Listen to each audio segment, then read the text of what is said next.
Former Vice President Joe Biden says he will appoint the first black woman to the Senate.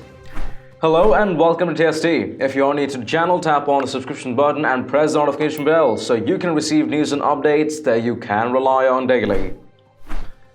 Former Vice President Joe Biden on Friday committed yet another gaffe on the campaign trail, pledging to appoint the first black woman to the Senate, seemingly forgetting that 2 black women have served in the upper chamber.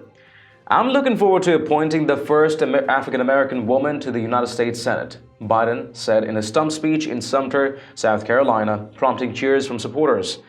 Biden appeared to ignore that Senator Carol Moseley Braun, a Democrat of Illinois, served as the first black female senator from 1993 to 1999, while Senator Kamala Harris of California was the second black woman to be elected to the upper chamber in 2017. The confusing statement comes after Biden promised to nominate the first black woman to the Supreme Court if he wins the White House. When you get knocked down, get up.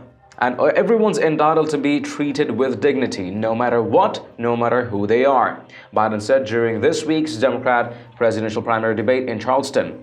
Also, that everyone should be represented. No one is better than me, and I'm no better than everyone else. We talked about the Supreme Court. I'm looking forward to making sure there's a black woman on the Supreme Court to make sure we, in fact, get everyone represented, the former vice president added.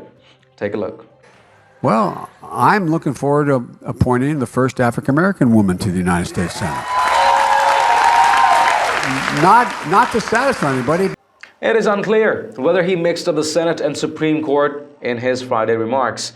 Biden's confusing comment was one of a series of gaffes in recent days as the floundering White House candidate seeks to win Saturday's South Carolina primary contest. The former vice president falsely claimed at this week's debate that 150 million Americans have died from gun violence since 2007. Federal government data shows roughly 156,000 have died of firearm-related homicides.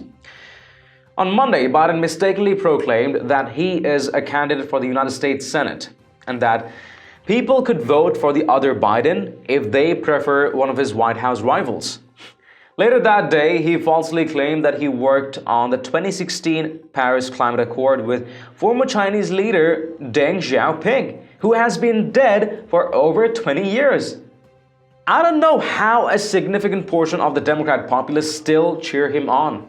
This guy, if I don't regard his gaffes as deliberate lies, then it's fair to say he's just too effed up in the brain and just plain old and mentally unable to handle the simplest tasks. This guy cannot serve as the President of the United States. Setting aside the corruption factor, he's just so mentally unfit to operate the role of the Commander-in-Chief. And it's obvious. Let me know your thoughts and opinions in the comments down below. And haven't you checked out the official TST store yet? It has a variety of Patriot-themed custom t-shirts, sweatshirts, mugs, phone cases, and lots more. Make sure to take a look and maybe help us out picking some products for yourself and your loved ones at great prices. It does make a huge difference to what we're doing here. Link in the description below. If you've liked this report, let us know by tapping that like button down below. Share the news among friends and family, and don't forget to subscribe to our channel. Thank you for watching. Stay tuned for more news and updates on TST. This is David Ravine, and I'll see you in the next one.